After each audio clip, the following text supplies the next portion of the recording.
I'm recruiting you all for my next business as my salespeople. Please try to ignore this, but as we're speaking, the handout I told you about is coming around. On the back of that handout, you are going to see a list of structures, the 2 we talked about and several others, that can help you in spontaneous speaking situations. These structures help because they help you understand how you're going to say what you say.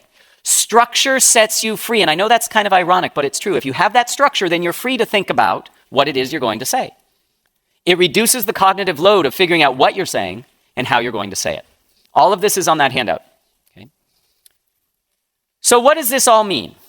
It means that we have within our ability the tools and the approaches to help us in spontaneous speaking situations. The very first thing we have to do is manage our anxiety, because you can't be an effective speaker if you don't have your anxiety under control. And we talked about how you can do that by greeting your anxiety, reframing as a conversation, and being in the present moment. Once you do that, you need to practice a series of 4 steps that will help you speak spontaneously. First, you get out of your own way. I would love it if all of you, on your way from here to the football game, point at things and call them the wrong name. It'll be fun. If most of us do it, then it won't be weird. If only 1 and 2 of us do it, it'll be weird. Right. Second, give gifts. By that I mean see your interactions as ones of opportunity, not challenges. Third, take the time to listen. Listen. And then finally, use structures. And you have to practice these structures. I practice these structures on my kids. I have 2 kids. When they ask me questions, I usually answer them in what, so what, now what. They don't know it. But when they go over to their friends' houses and they see their friends ask their dads questions, they don't get what, so what, now what. So, you have to practice. The more you practice, the more comfortable you will become. Ultimately, you have the opportunity before you to become more compelling, more confident, more connected as a speaker if you leverage these techniques. If you're interested in learning more, this is where I do a little plug. Okay, I've written a book. Many of the MBA students who take the strategic communication classes here that I and others teach read it. It's called Speaking Up Without Freaking Out. More importantly, there's a website here that I curate called No Freaking Speaking, and it has lots of information that I've written and others have written about how to become more effective at speaking. So that's the end of my plug. What I'd really like to do is enter into a spontaneous speaking situation with you. And I would love to entertain any questions that you have. There are 2 people who are running around with microphones. So some of us who remember the Phil Donahue show, we're going to do a little bit of that. If you have a question, the microphone will come and I'm happy to answer it. I think if you... Is it on? Yeah, we can hear you. Great. Can you talk about hostile situations? Hostile situations, yes. So when you find yourself in a challenging situation, first, it should not become a surprise to you. It should not be a surprise.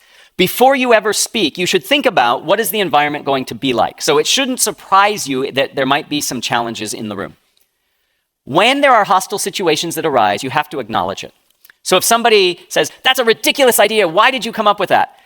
To simply say, so the idea I came up with was, right? Acknowledge the emotion. I recommend not naming the emotion.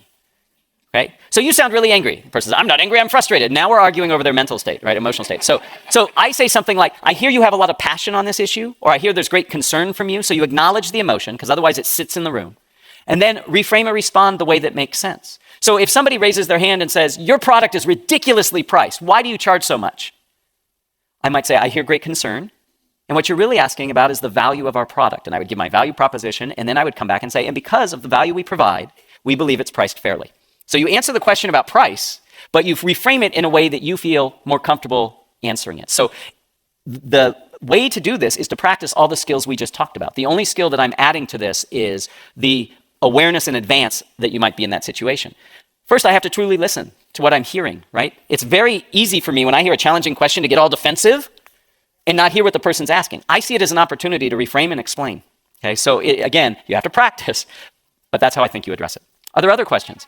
I see a question back here. Yes, please. Yes, first of all, thank you very much. Great presentation. Thank you. For a lot of the speaking I do, I have remote audiences. So audiences distributed all over the country with telecom. Any tips for those kinds of audiences? So when you are speaking in a situation where not everybody is co-located, okay? In fact, right at this very moment, there are people watching this presentation remotely. What you need to do is be mindful of it. Second, try to include engagement techniques where the audience actually has to do something. So physical participation is what we did here through the games. You can ask your audience to imagine something. Imagine what it would be like if, when we try to achieve a goal. Rather than say, here's the goal we're trying to achieve, say, imagine what it would be like if. See what that does to you. It pulls you in. I can take polling questions. Most of the technology that you're referring to has some kind of polling feature. You can open up some kind of wiki or Google Doc or some collaborative tool where people can be doing things and you can be monitoring that while you're presenting.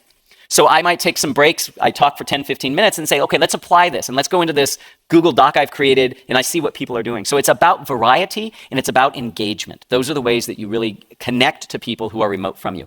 Okay? Other questions? Who you're pointing? Oh, I've got to look for where the mic is. Yes, please. This may be similar to the first question, Sure. but I do a lot of expert witness testimony. What's your recommendation for handling cross-examination, specifically? I feel like I'm hostile being cross-examined, right? That's very hostile. So in any speaking situation that you go into that has some planned element to it, I recommend identifying certain themes that you think are important or believe need to come out. And then with each one of those themes, have some examples and concrete evidence that you can use to support it. You don't go in with memorized terms or ways of saying it. You just have ideas and themes, and then you put them together as necessary. So when I'm in a situation where people are interrogating me, I have certain themes that I want to get across and make sure that I can do that in a way that fits the needs in the moment. If it's hostile, again, the single best tool you have to buy yourself time and to help you answer a question efficiently is paraphrasing. The paraphrase is like the Swiss Army knife of communication. If you remember the show MacGyver, it's your MacGyver tool, right? So when a question comes in, the way you paraphrase it allows you the opportunity to reframe it, to think about your answer, and to pause and make sure you got it right. So when you're under those situations, if you have the opportunity to paraphrase, so what you're really asking about is X, Y, and Z, that gives you the opportunity to employ one of these techniques. Now, I've never been an expert witness because I'm not an expert on anything, but those tools I believe could be helpful. The microphone is back there. Thank you. Thank Yes. you so much. This has been so helpful and enjoyable this good. morning. Thank you. Would you please show the last screen so we can get down the name of the book that you've written and the information? Absolutely. Thank you. I think they actually, you might even have an opportunity to, and it's on the sheet too. Everything I said is on the back of that sheet, but I'm happy to have this behind me while I talk. Other questions? Yes, please. Yes, I work with groups that represent many different cultural backgrounds. yes. So, are there any caveats, or is this a universal strategy? So in terms of, from your perspective as the speaker, I believe this applies. But whenever you communicate, part of the listening aspect is also thinking about is, who is my audience and what are their expectations? So what are the cultural expectations of the audience that I'm presenting to? So there might be certain norms and rules that are expected. So when I travel and do talks, I have to take into account where I'm doing the presentation. So I help present in the Ignite program. And if you have not heard about the Ignite program here at the GSB, it's fantastic. And I just did a presentation standing in one of these awesome classrooms that have all these cameras, and I just taught 35 people in Santiago, Chile. Right? And I needed to understand the cultural expectations of that area and what they expect and what they're willing to do when I ask them to participate. So it's part of that listening step where you reflect on what are the expectations of the audience. I think we have time for 2 more questions, and then I'm going to hang around afterwards if anybody has individual questions, but some of these folks really want me to keep on schedule. Yes, please. I wanted to ask a question. One of the things that you've done effectively in your talking, and I've seen other effective speakers do, is interject humor in their talk. What are the risks and rewards of trying to do that? Well, first, thank you, and I appreciate all of you laughing. That's the sum total of all my jokes. You've heard them. I am not funny beyond those jokes. So humor is wonderfully connecting. It's wonderfully connecting. It's a great tool for connection. It is very, very risky. Cultural reasons get in the way. Sometimes what you think is funny isn't funny to other people. What research tells us is that if you're going to try to be funny, self-deprecating humor is your best bet, okay? Because it is the least risky. There is nothing worse than putting out a joke and having no response. It actually sets you back farther than if you would have gotten, where you would have gotten if the joke would have hit. So basic fundamentals you need to think about with humor. 1, is it funny? How do I know? I ask other people first. 2nd, what happens if it doesn't work? Have a backup plan, right? And then 3rd, if you're worried about the answers to those first 2, don't do it, right? One last question, please. The microphone is right here. And then, like I said, I will hang around afterwards. Yes, please. I'm sort of on the opposite side of this since I am a journalist and I frequently have to ask spontaneous questions of people who have been through media training. Yes. So any tips for chinks in the armor, way to ask a question without being antagonistic but get a facsimile of a straight answer? Well, so let me give you 2 answers. One is I have young boys, and the power of the why is great. Just ask why a couple times, and you can get through that first 2 layers of training. You know, why do you say that? How do you feel about that?